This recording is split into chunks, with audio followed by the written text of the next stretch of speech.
beautiful Wednesday, the last Wednesday of the month. I can't believe it. But because it's the last Wednesday of the month, it's going to be a really good one where we're going to be talking about setting up plans for March and making sure that we're only expanding our business. And the beauty of it is we're going to be using our all-time favorite platform to do it with Privy. Welcome, guys. If you're just getting here, it's Wholesaling 101, and we are glad you are in class today. Drop your bags and sound off in the chat. Let us know who you are and what market you're in. And while you're doing that, I'm going to ask, how's Benson doing? He's back, my all-time favorite guy. What's new? What is going on? I am happy to be back. I did miss a couple. We've been traveling all over the place. Let me see. I think I told you that I was going on an adventure, and I basically I moved to Kansas City for a few weeks. So I found a team out there that is doing a bunch of wholesaling. They're doing fix and flips. They're doing a bunch of cool stuff, and I really like their approach on how they do it. They target mostly foreclosures. They have a really ethical way of doing it to where their primary goal is just to help people get out of a bad situation. And so when they were showing their process at a mastermind I was at in Arizona, I went up and just introduced myself and said I really like what you guys are doing. And one thing led to another. They basically invited me to come out and just be part of the team for a few weeks. So I was like, awesome, let's do it. So I basically just got in my car and drove to Kansas City, got an Airbnb out there, and just been hanging out with the team, learning a bunch of new stuff, knocking on doors, like getting in the weeds with a lot of what they're doing. And it's been a blast. And Wow. then I went to go hang out with Natasha and Jamil in Arizona. So I flew out there for a few days. We did some planning for 2024 for how Astro and Privy is going to continue to grow and do some cool things this year.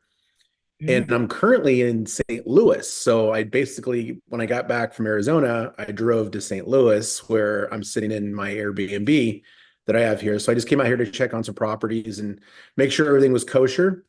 And so I'm here now. And so I think tomorrow I may extend it, but I'm probably driving back to Kansas City tomorrow. Is that one of your properties that you're in right now? It is, yeah. It's so pretty. Yeah, it is. This is the one that it was basically like a burr. So I bought it, it was trashed, and then got it for a really inexpensive price, put some money into it, fixed it up, furnished it, and it's available for rent. And so yeah, I'm out here right now just kind of making sure everything's kosher, and I'll be probably heading back to Kansas City tomorrow. Wow, Yeah. what a traveling circus that sounds like. Yeah. So, and then after that, Um, driving back to Colorado. So that's the next okay. drive. And for Kansas City, is it that you've got properties there? Is that why you're taking a stop there too? I'm looking at some properties. So that's where the team's located. But I Okay. chose Kansas City very specifically because it's in Missouri. Well, at least half of it's in Missouri, the part that I'm interested in. And Hmm. so I went out there to like look at some properties, potentially buy some. But I like the Kansas City market. Gotcha. Yeah. I don't know if we've ever had this combo. I was born and raised Kansas side of Kansas City. Gotcha. Yeah. Jackson County. Close to that area, yeah. Yeah. I I've tried to mentally remove myself from Kansas since I was 16. So I'm like, Oh, where did wow. I grow up? But in general, I know that it is a hot market. So I've been kind of thinking about just taking a peek over there and seeing what's new. Yeah. Um, I chose right, that market because of the data, right? So there's right. a lot of fix and flips that are happening out there. And so I was looking around different areas, different neighborhoods.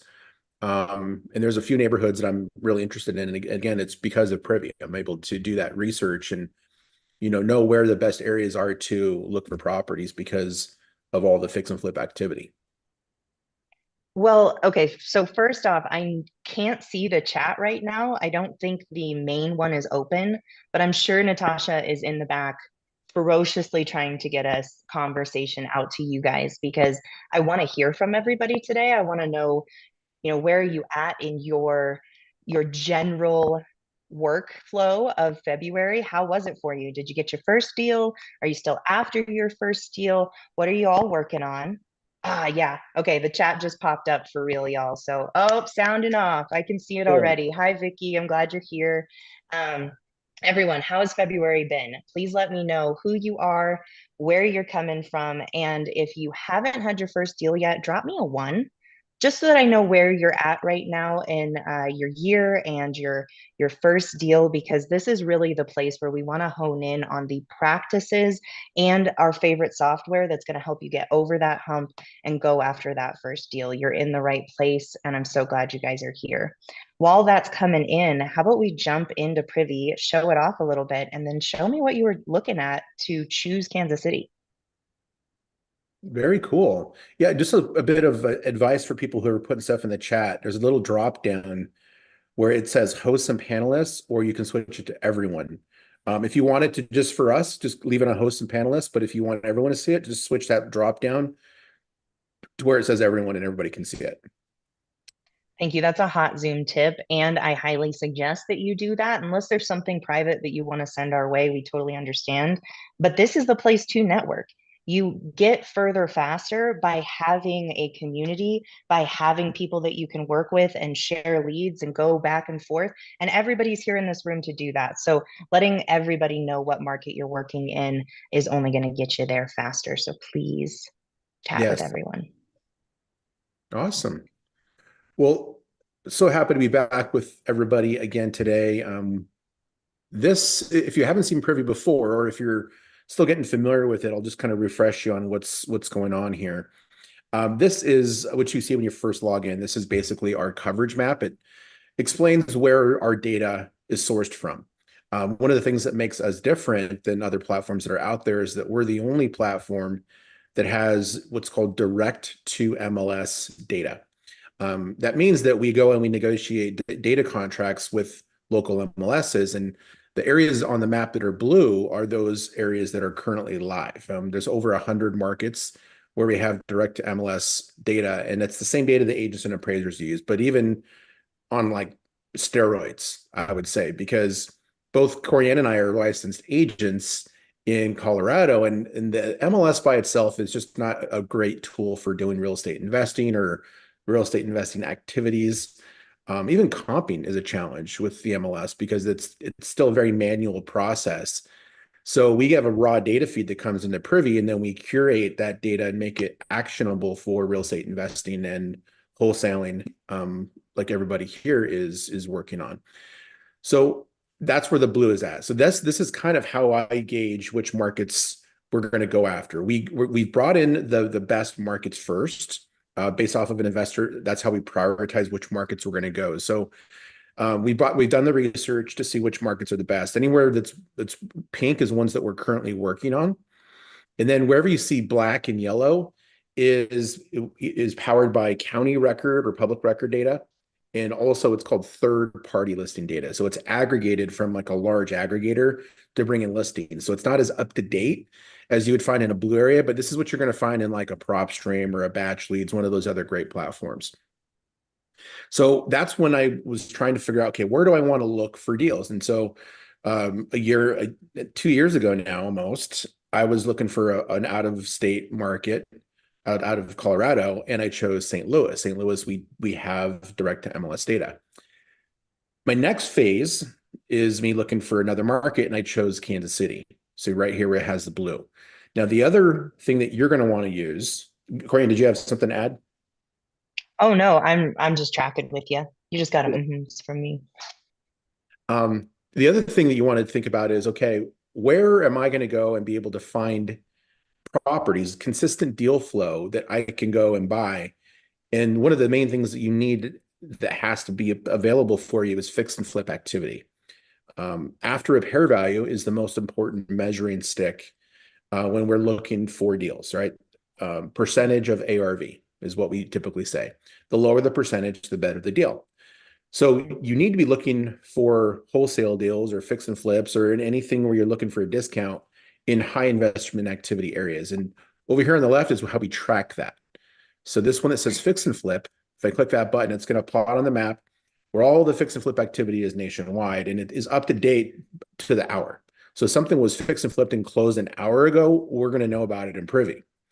And so that's really good for you because this will help you to basically target the right areas that are good today, not what was hot 6 months ago or a year ago, what's hot today. Mm. And so these are the areas here on the map, wherever you see blue. So the larger the circle, the higher the number, the more activity there is there. Um, And for our new newbies, just a reminder that one of our hottest tips here is that you choose a market and choose it quickly so that you can really start to understand what's going on in that market and start to know the players that are playing there. So this is the easiest and fastest way to just follow the numbers into markets that are great for you to work in. So make that choice and utilize Privy to do it. If you don't have Privy, I'm going to say, what are you doing? Even myself as a licensed agent, this is the easiest, fastest visual way for me to take a peek at what's going on and be able to find my deals. So please go grab it. And we also have a promo code for you. It is DAMGY. If you use that, that'll get you 30% off the annual plan or 20% off your first month if you go that route. oh yeah. All right. Yeah, it's an investment, you guys. It's something that you need to have to be able to accurately determine what your market. Mm-hmm. It's the data for comping, so you can get accurate comparables. We can find buyers. We can find investor-friendly agents. We can export lists of off-market leads. You can find on-market leads as well. So everything is here for you. The only thing that we don't do for those of you that are doing a lot of marketing strategies, like we don't do mailers or text blasting or skip tracing, any of those kind of marketing activities.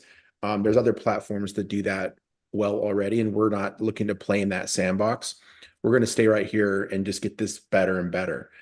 Mm. So Kansas City was a market that I liked, but just to kind of give a high level, earlier I saw somebody say Texas, Dallas, Fort Worth is a really good area if you're interested.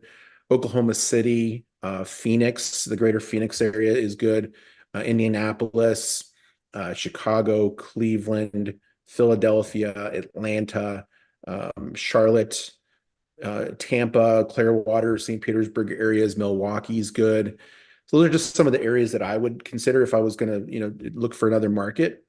But one thing I will caution you over is well, two things. Number one is don't choose too many markets, especially if you're new. If you spread yourself too thin and you got, oh, let's do this market and this market, or you're going to be a national wholesaler right out of the gates. Like I promise you, you're complicating things.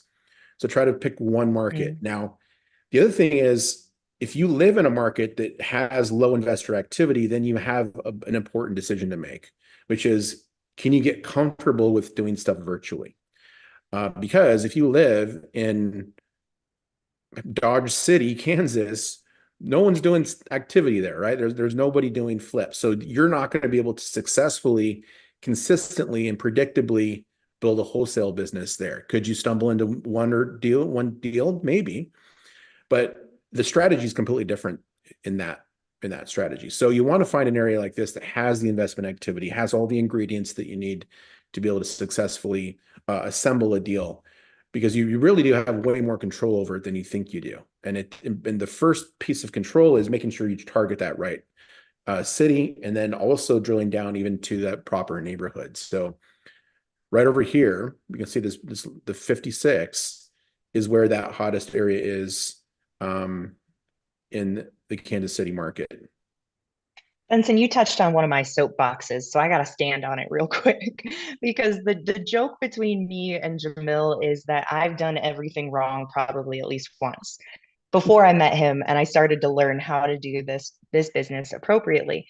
And still after having met him, I made mistakes. And one of them was I was in 7 markets at one point and with a large team, and I had many different people that were helping me within those 7 markets, but I was still the head of ACK, keeping track of all 7 of them.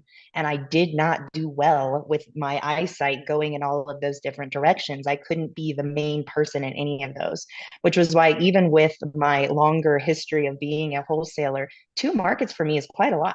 And the big change that happened in November, where I started a new company and reset myself on kind of the ground floor, was that I had to be in only two markets. And that for me is Central Florida and Colorado. But goodness gracious, y'all, please just choose one to start. Two is hard enough, and never ever make the mistake that I made of trying to do seven. See All what right, we're off the learning soapbox. Whew, here. thank you all for listening. I'm curious. So what did that cost you, right? To go to the seven markets? It cost you time, money. Like what was the consequence? Well, I was a part of a partnership at that time, which was handling a lot of the finances. So I wasn't actually looking at the cost of the VAs who are doing a lot of my texting or the costs of the texts themselves, but I can tell you it was considerable. What it was for me was a cost in my ability to show up for my family and the energy that I had at the end of the day. It also cost me a lot in terms of my relationships in the markets that really counted, like mattered, because I might have a bunch of different leads that were happening in, let's say, Tennessee, which was one of them. But Colorado, a market I really care for, if one of my VIP agents had reached out and it took me until the end of the day to get back with them, it was really Yeah. those cuts that so many of them started to make the real major bleed, which was I wasn't taking care of the true markets I cared about and the people who were bringing me that kind of deals. So energy and attention. And another thing that happened in that year and a half time where I was really handling all seven of those markets was that I wasn't handling my regular real estate business. So I stopped doing listings. I stopped kind of paying attention to that normal boots on the ground. I have a license type moves. And that affected me personally because it is something I have fun doing. I enjoy opening doors for people and showing them all of the little homesteads that are out here in the middle of nowhere, Colorado. So I feel a rebalance in that now that I'm only in two markets. One, I'm able to bring like depth to my relationships, which makes me the first person that people are thinking about. And on top of that, I'm showing up for my family better. I'm also showing up in the things that make me happy, like painting and that kind of thing. So if you guys are thinking, what do I have to lose by doing multiple markets? That's some examples of what you could lose. And it's just going to be way easier too. And especially when you're newer, learning one market, building processes and systems and the accountability and the belief in yourself that you can do it is going to be way easier if you just have one or two markets. Okay. Yeah. But now that we're in this Kansas City market, the very first thing that you want to do is just kind of get a little feel of the lay of the land. What's going on? Where are the areas at? You can see here that each one of these little icons is a flip. So we actually plot these on the map so you can see that you wouldn't want to go and start to drive for dollars in Indian Hills or Mission Hills. Like there's just not enough activity there. So you'd want to be focusing your efforts down in here. So you might even start to drill down on specific zip codes. Like this is 64131. So maybe 64131 is really, really, you want to become an expert. And the way you become an expert is just by looking at these closed deals. And you can see this is one that just closed recently, just a few days ago. It's 6600 Hodges Drive. It looks great. I mean, this looks like a new build to me, but it was built in 1955. And this is the comparative market analysis. So Privy's building one of these for every single house in the US. And then the system automatically pulls comps. So here's all the comparables. You can adjust the comp settings, like the algorithm that is pulling the comps for you by just clicking settings. You can come in and you can adjust, the delta for the square feet, what's the tolerance plus or minus, the comp radius. You can change the comp zones. Like if you knew for a fact, like you just didn't want to go south of the 67th Street here, you could, draw on the map here and adjust the comp zone so that you're staying super relevant and you don't cross over major roads. And that just adjusts on the fly. And it automatically saves into this too. So if you were to come and share this and send it to somebody, when they open this up on their computer, they're only going to see what you want them to see. So, like if I didn't like this comp up here, because like, man, it's just too high. It's probably an outlier. Let's get rid of it. Right. So we can adjust that right up in here. And then we can also do that down here. This is little eyes. But here's the house before they flipped it. Look at the difference. Wow. Wow. The roof line. Changing the roof line did wonders. That's actually crazy. I wouldn't really think about that as a design thing that could change it that much. Also, I just want to point out like you've just like blown past some pretty like rad things that are in Privy, but you took like 2 seconds to look at a specific area in Kansas City and you already had neighborhood names that you wouldn't invest in because there's not enough investor activity. It was like Mission Hills and something Indian Valley or something like that. But to have that knowledge on the phone with an agent, talk about sounding professional and on top of your game. If somebody's like, well, I'm looking at the Indian Valley area and I might have something for you there. And you're able to go, oh, I'm not a fan of that particular neighborhood, but if you're a few blocks south in this particular neighborhood, now that's the action I want to talk about. Even having that ability so quickly with Privy is one of the cool things that gets me like super excited and hyped. So Natasha dropped you all the promo code DAMG if you don't have Privy. Utilize that because that'll get you 30% off the annual plan or 20% off the first month. The other thing is, Benson, I've missed you because every time that you're just scrolling through Privy all quick, I learn something that I don't utilize in my own clicking to make things quick for me. And I've never realized that there's an I button where you can hide things straight from the map. Yep.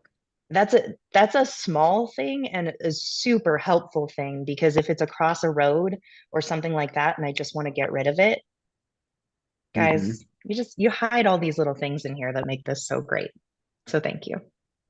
Yeah, no problem. I'm glad you pointed that out because I do take for granted a lot of what Privy does because I use it every day. And, it's for me, it's like it's second nature, but that just goes to, reps. You guys, just if you practice, even if you're not like currently like looking for a deal, or if you're just not currently, you don't have a property to analyze because you don't have any leads, like get in the system and just use it every day. It'll start to become second nature, and the technology becomes a lot less scary when you just get into it and use it and educate yourself. There's a lot you can learn about the system, but also more importantly, the areas you're targeting. So we found that neighborhood that we liked. We found some ones we didn't like. We know that you can get an amazing property like this from the MLS at 53% of the ARV. They bought it for 412, sold it for 775. And I learned something too. Like, who knew you could go in and just do these crazy changes and make this house look like a custom, like built home? Like, it's amazing what they did to this place. So now I'm going to be looking at houses completely differently, knowing that this is possible. Absolutely. And this is the buyer I want to know because this is a buyer I can gas up easy. Like, more than happy to call this buyer and go, what? Like, look at how cool this property is. You changed the roof line. Oh, that's so smart. Do you do that often? And really have that conversation to build rapport about this property and whether or not they want other ones so that I can provide them for them. And adding a chimney. Exactly, Ned. And I saw that Ned had asked if you hide a comp by mistake, how do you bring it back? Will you show off that really nifty reset button? Yeah, it's right over here on the right. We kind of gray it out so it's subdued, but if you mouse over, it turns bright blue and you can't miss it. It says reset. So you just click that So and that'll it bring them all back. brings them all back. We don't have like a back button. If it just did one, it just resets the whole thing, but they all come back. So you never lose them. Yeah. So you talked about gassing up the buyer. I love that term. But House to Home Renovations is the company group that did this project. And Corianne is exactly right. Like, these are the kinds of people you'd want to work with because they're professional. They did this actually fairly quickly, considering the amount of work they did. I mean, 286 days to get in and do this full reno. I think we would, if we did more research, would find it was pretty impressive. Um, Mm. they sold like hotcakes. Look at this thing. From the day that they put on the market and all of the time with the title company and the underwriting and getting the loan, only 28 days to close. Like, they probably had a contract day one. And actually Mm. you can see that 125. Yeah, 5 days. Yeah, 5 days and they were under contract. They went to under contract. And then as soon as what's cool too, you guys, is see right here, we don't have the final sale yet. That's because the county is still working through their process of trying to file to record this thing. We know about it in Privy before the county even has it published yet, because we have the direct to MLS data. So that's not here yet. Once the county publishes it, then there'll be another little transaction here, and it'll have the final price. But that's again, that's so, what's so powerful about Privy is you are privy to information before your competition is, and that really is an edge. And you got to know that, guys. If you're seeing that it's closed and you're not seeing that change in the property history, I've run across this on the phone with agents who I'm talking comps with, where I'm like, "Well, have you seen this one?"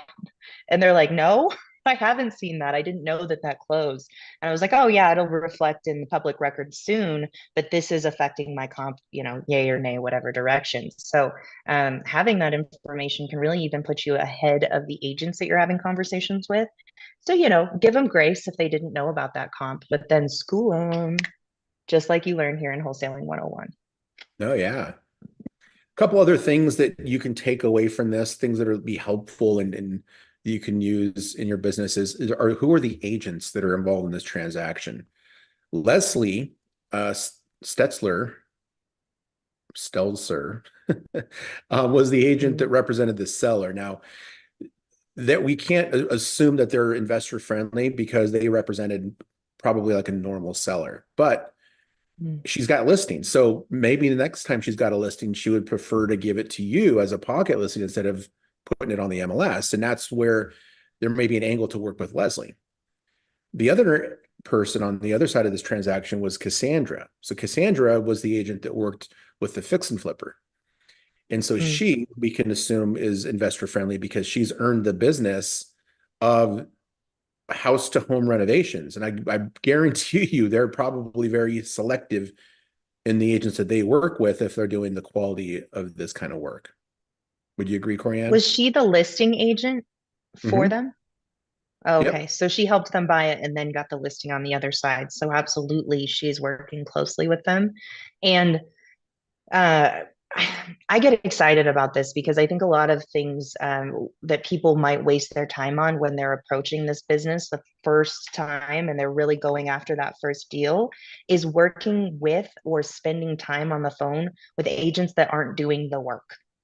And Yeah. they're out there, y'all. They're entrepreneurs just like us that get hung up before they hit, dial on the phone. And there's many different levels to being an agent. And if somebody is actively going after sellers enough to get a distressed listing, like this first name, Leslie, then she's somebody I want to talk to because she's going out there, she's speaking to sellers, et cetera, et cetera. I want to know how often she's doing that so that I can be a tool in her back pocket if one doesn't look as nice as this. Because it was totally flippable, but it also looks like you could have lived in it if you bought it just as is, which is a perfect opportunity for something to end up coming to market but still being good for a flip.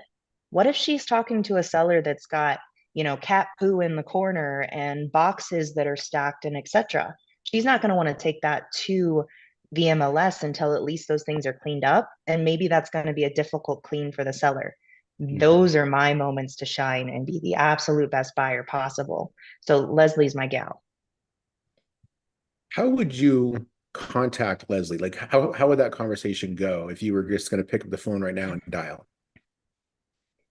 It would start with bringing up this address and saying, "Hey, I saw you listed this when it was ugly." And just have a conversation about that process. I'd want to know how long it was on market, and I'd kind of drop that and be like, "It looks like it got picked up pretty fast, even for being an ugly property. What was that like, et cetera, et cetera." And then from there, I go into, well, how often are you reaching out to sellers? Do you get properties like this pretty often? Let them talk, talk, talk, and then let them know how I'm the best buyer for them the next time they have something like this or even uglier. Very good. Yeah, I love when you talk to agents. I always pick something up from you when you call.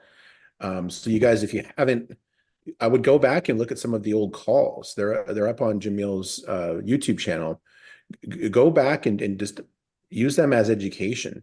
Yes, it's awesome that you guys are here, but as soon as you get off of here, you're going to be hungry for more info.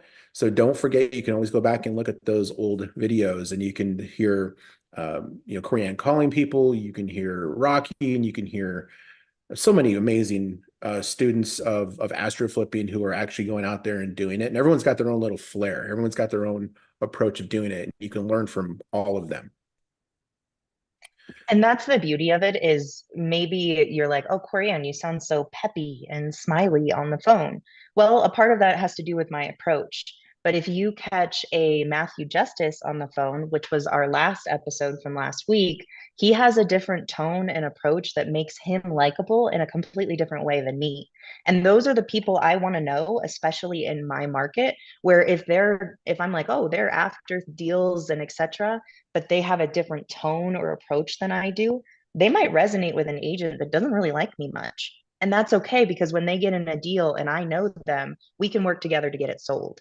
So, absolutely, whoever you're picking up the phone with, if it's in your market, you can find ways of working with them or utilizing having that connection. And that's all I'm after is how many people can I know and how can I be of service and what do they need? Every one of these CMAs teaches a different lesson. And I just learned something about this part of Kansas, 66208. Um, Look how high up on the percentage of ARV that this buyer was willing to go for an on-market deal. 68%. Wow. 68%. So a lot of us have heard of that formula, the 70% MAO formula, maximum allowable offer. It typically goes like this. So you take the after repair value, and this is something that you want to get away from using these universal formulas if you can, because this is a perfect example of a property that you may have missed out on. Because this buyer right here, um, Amy Schuler, was willing to go up to 68%. And so let's say you could get it at, oh boy, maybe 65%. There's a 3% margin there that you could have as an assignment fee. Mm. So this property sold for 413,000. Okay, so let's just apply the 70% Mayo formula to this. Times 70%, that brings us down to 289,100. Then what you would typically do is subtract out the construction costs to get to your a number, and then probably even subtract out your assignment fee. So this property is, let's see, it's 1,000 square feet. So let's just say it was what, $40 a square foot, Corian, on the construction costs, Oh, yeah. maybe It's about where 50, I'd land. 60. Let's just say, okay, let's say 50. So that'd be $50,000 construction budget for this house. So subtract 50,000. It takes us down to 239.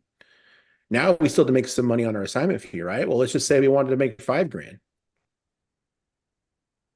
So if you were using the mail formula and you came across this property, you would have offered 234,000, whereas Amy was only going to go up to 280,000, Mm. $50,000 more than what you would expect a buyer to pay. And this is where that local market education becomes so important, and understanding what the buyers on the ground in that market are willing to do, because we would have all missed this deal if we hadn't learned what Amy was willing to pay for it.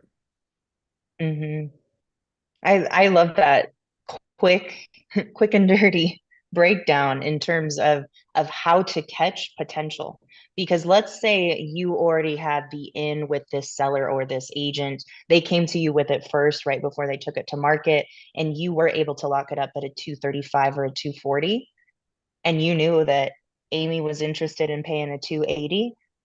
Well, you just made yourself more than $5,000 on a wholesale fee, that's for sure. Oh And you yeah. might even be able to sell it to her for 270, making yourself 30K instead of 40K. Oh, drat. But she loves you now. You just got her a discount. You did the negotiating work for her. So believe me, she'll be back for more. And that's kind of the beauty of it is knowing these numbers, knowing the data is what helps you just skyrocket in the game because it's both that data and that relationship. So it's a little bit of both, and that's what gets you to your wholesale fee. Yep. So this Bing, is bang, fun, boom. you guys. I could spend all day just looking at houses, right? Educating myself and becoming up to speed on what's going on here. So if you haven't selected your market and you're kind of thinking, man, I don't know if I would feel comfortable doing virtual, this is how you get comfortable doing it.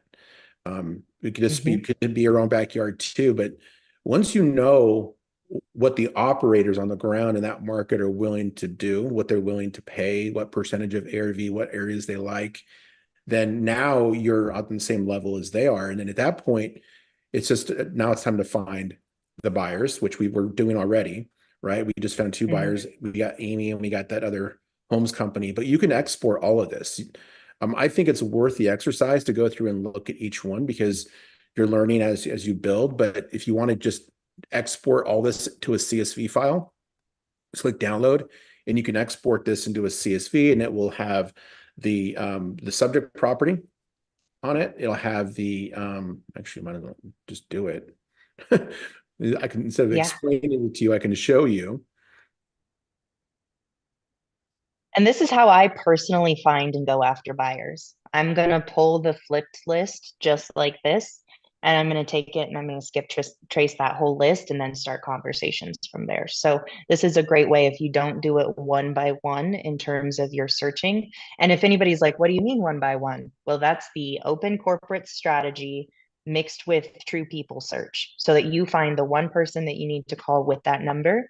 And if you want more on that particular strategy, literally go to Wholesaling 101 from last week because me and Matthew were just talking about that specifically.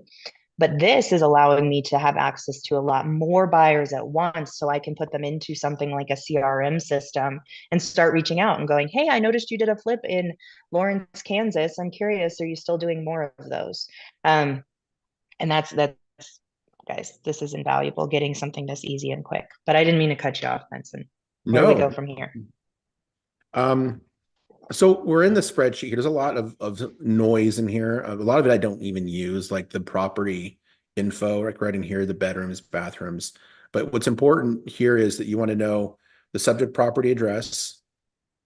That often will be one of the inputs if you're going to skip trace. The name of the company, and then also their mailing address. So column AD right here is the mailing address of the flipper. So those two addresses, when you put it into the skip tracing company, is what you're going to be looking to do. And then at the very end, which is this is the one of my favorite pieces, is we got the link to the comparative market analysis for that house that was flipped. So we add this right in here. And what I've done is created a custom field in my CRM. Um, and when I uploaded this into the CRM, I line this field up right here with that, and it's just one click away. I can be in the CRM working through it, click, and it goes right to the CMA, and I get the updated comps. These CMAs are live, so if there's a new comp that pops up, a new sale, a new active listing, it will adjust live. Even if you click that link a month from now, it will be that day's comps, not the comps that were there when you exported it. It updates live. And if anybody missed that, because honestly, it was so smooth and then it was like data overload. And so if you're not used to that particular method, will you show us the clicks again? How do we find the whole spreadsheet of potential buyers? Yeah, so you click the fix and flip button, right? These are fix and flip buyers, right? There's more than one type of buyer, but fix and flip buyers are good because they typically do a lot of transactions, especially if they're if they're busy and they've got good resources. And then you click this button right here that says download. And then you just click continue, and this will tell you how many downloads you have left. We give you 10,000 per month with your account. It's all part of the subscription. We don't charge extra for downloads.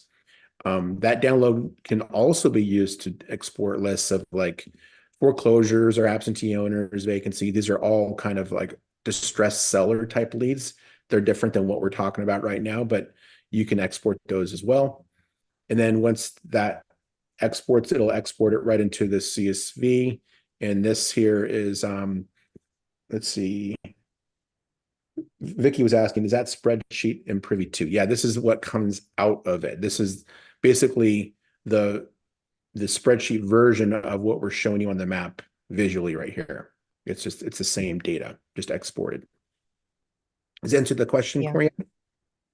Absolutely. And I was asking it specifically for Vicky. So perfect in terms of being able to utilize this to see it. I mean, there's the one method. And if you're starting fresh in a market, I highly suggest you do the clicks. You quite literally go into each particular property and you look at it visually to see what the difference is that's creating that separation of ARV. But then once you start to know your market and you're rocking and rolling and you want to reach out to more people, that's when you use this method of let's switch it over to a spreadsheet. Let's take this and get it skip traced, and then let's start doing some mass outreach. And for anybody that is maybe in that newer position where, okay, Privy is the one thing I'm going to invest in. And I highly suggest it. If you only can invest in one thing, I would say Privy is the one to use because of all of this data that it's giving you. It's aligning you closer to where an agent is thinking because an agent has MLS access. But you now get to see it already laid out visually and beautifully, and you can share and have those conversations with the agent because of what Privy brings you. Then utilize Privy to the best of your ability as your CRM for time being. And can we show off a little bit of the list making system and the folders that you can utilize here? Because, for example, I could start a folder in Kansas City today that's my KC buyers. And I could start moving properties in that I think are people that I would want to reach out to. Yeah, yeah, for sure. That's a great idea. So let's say this property right here, we thought, okay, this is somebody we want to target. Well, when you're in this, at the very top, there's this thing that says manage lists. So you click that and it'll show you all the different lists that you've built. So I've got a bunch here.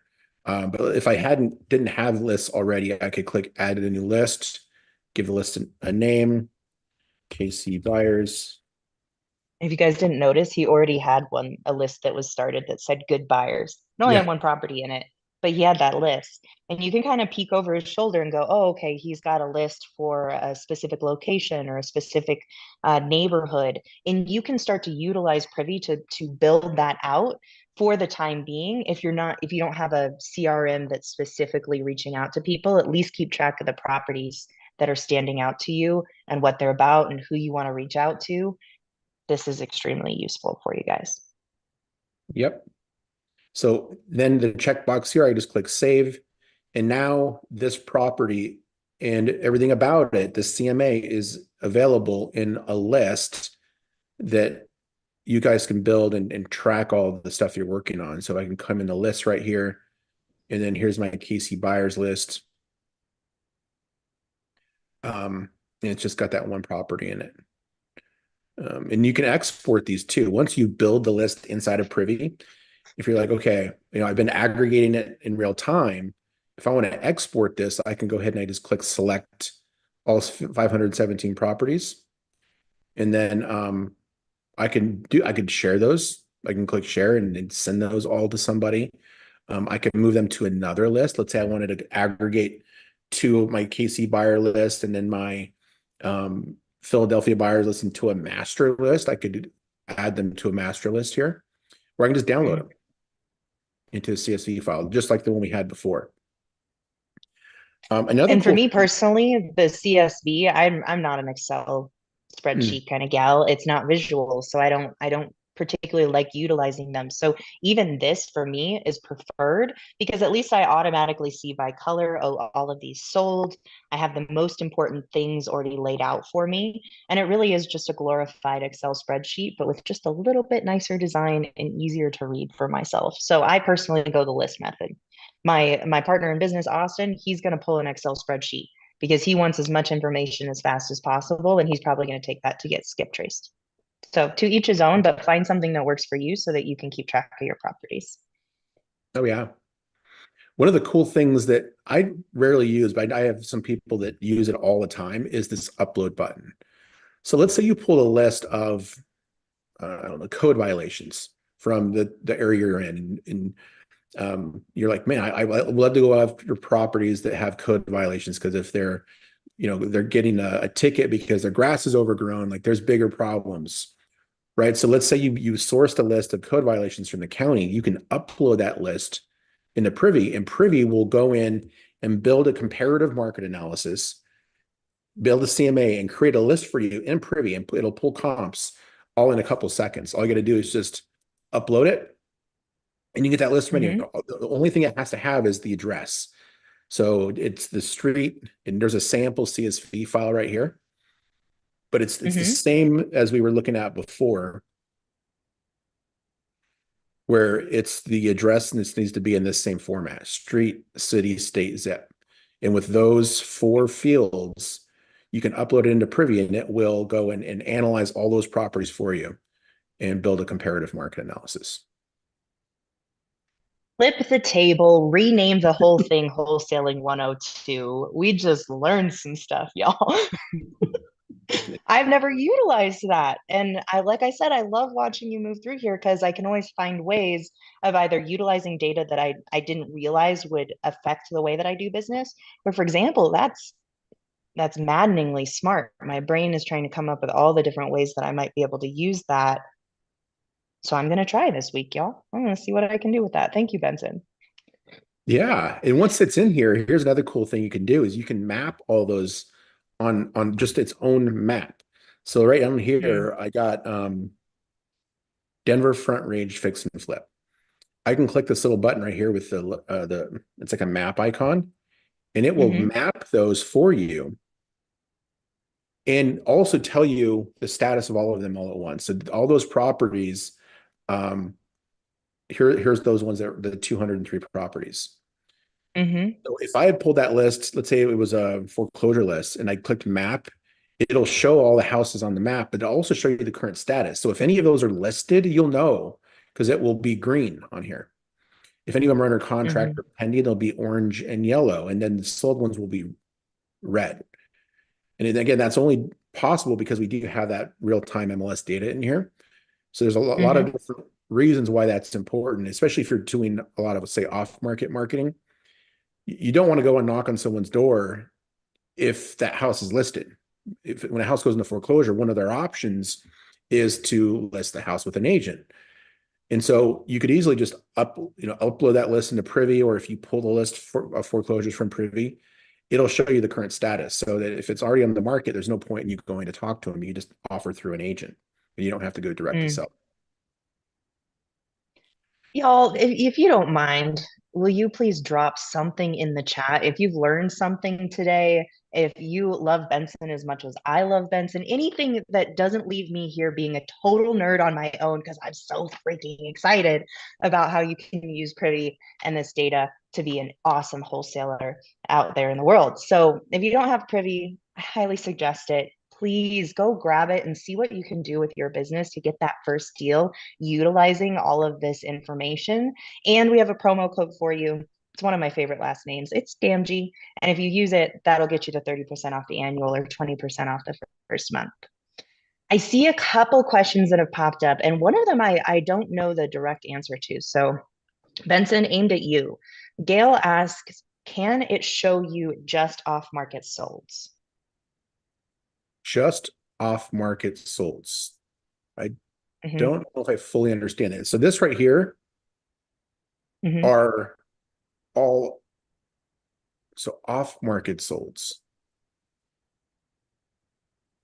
Well, I know that it's showing off market solds because if I click on something that is a flip, and I can see that it's sold off market to that flipper, it's clearly pulling that data. But if I wanted to search for anything that had sold just off market, I'm not sure if that's something we could go after here.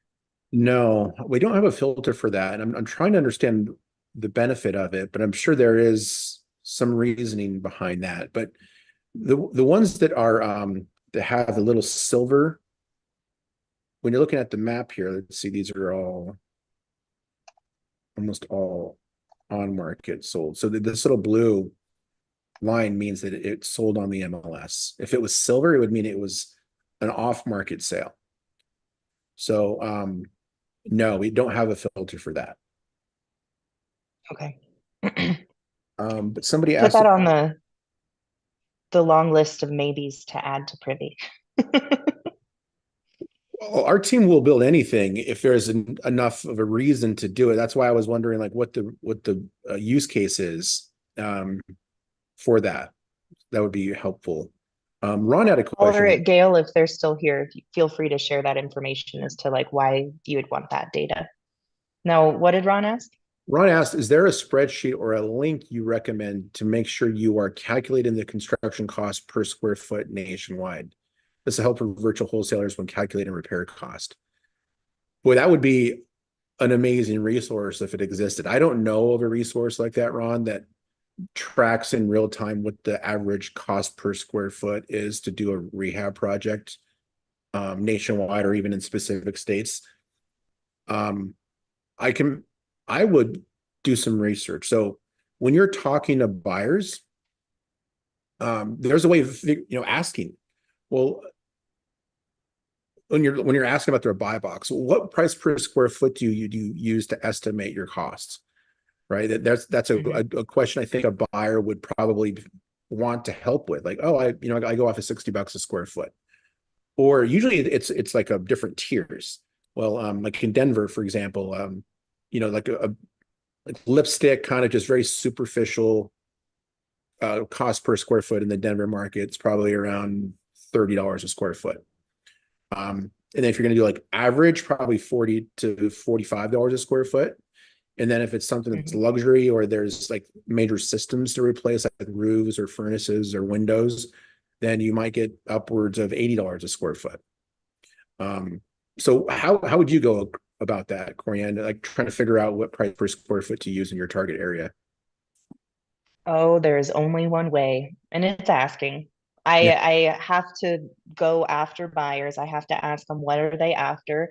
And then ideally I can just like on Privy see a flipped property, say, wow, this is beautiful. And I can see you bought it at this percentage of your after after repair value. Now tell me, how much money did you have to put in per square foot? Because that's showing the whole spread, but some of that is money in on the repairs. And they'll tell you because they keep track of that, because that is the difference. The 25 per square foot to the 45 per square foot is quite literally the difference between how much money they're making at close. So they have that on point. In fact, I asked a buyer recently about Fort Collins in Colorado, and he downloaded me. He was ready for this question. And generally, he was like, "Well, if it is a high needed property, like if I'm taking out a wall in any place, then I know that I'm up there quite heavily towards the 65 to $70 per square foot because of the amount of elbow work that I got to get in the door." And generally, those costs are going up, guys. Like every flipper is handling the fact that inflation means they've got to pay more of their boots on the ground when they're whacking hammers inside that property. So they have to be aware of those shifts. But then he said, I recently closed a property in this neighborhood, which I like a lot because it's close to where I live. And on top of that, I did most of this elbow grease style. So cost per square footage for me in that space was $19 per square foot. That's very low in comparison to what some of my other buyers might have. So you betcha I wrote that down. Hey, this buyer is willing to put in elbow grease in his own time to bring down cost per square footage if it's cosmetic. As soon as he needs a contractor to be able to knock out a wall or do something that he can't do with his own muscles, the numbers are astronomically different. So that helps me know what types of properties to bring to him and how to sell him those properties. So ask away and collect information because everybody's going to have a slightly different answer, but it's going to make you a better wholesaler to really listen to what those answers are. Yeah, you bring up an amazing point that cost per square foot is going to be different for every buyer too. Yeah, you want one that's kind of universally correct for a certain niche area in one of your target markets and at different levels, but every buyer has different numbers they work off of. And so you said it exactly right. Like you need the info to best sell them the property. And so if you know Mhm. that one buyer does $50 a square foot and the exact same, or another buyer in the exact same area would calculate $40 a square foot, you would sell that property differently to both of those those end buyers. So just ask the questions and make sure you store all that information someplace. Like, don't just think you're going to remember it. Like, put those conversation details, like when you're on the phone, if you can't even record those for your own use, Mhm. and go back and take notes and put all that information, because the next time you talk to that buyer and they mentioned that their daughter was graduating from college next week and you ask about their daughter, you're instantly raising the value of yourself and what you can bring to that relationship because you paid attention. All those little details Mhm. matter. They really do. Jason, I saw you ask the question of if you see a after repair value spread of 100% or they bought at 115%, what does that mean? Well, it means they lost money. Is the most direct and easy answer I can give you is if a flipper specifically purchased and then resold and it's showing you that blue number that is they bought at 100% or 115% of ARV, then yeah, it was a flip that didn't make them anything. And it's possible that they lost money on it. Yeah, when it comes to Privy, though, when you click this button that says fix and flip, we automatically Hmm. only look for properties that were purchased below 75%. So Hmm. that's already baked into that. So you're not looking at buyers who are losing money, because you're only going to work with them once because they're probably not going to flip again. Um, you want people who can buy right and still make money and then do another deal. That's who you want to spend your time on. Ricardo from YouTube Absolutely. had a question. How can you use it to find creative or sub two deals? I don't know if there's a data driven approach to find sub two deals, um, because it really is just basically a financing type. Hmm. A sub two deal can be high equity deal, it could be a low equity deal, it could be a foreclosure, or somebody's listing something at retail. It's all about whether or not the seller is willing to basically finance the deal, right? Whether either with their own equity or with if it's subject to an existing mortgage. So I don't know if there is one, but we were talking when we were in Arizona last week with Jamil's team. Pace also had some representatives there, and one of the things they asked about was looking for more mortgage data.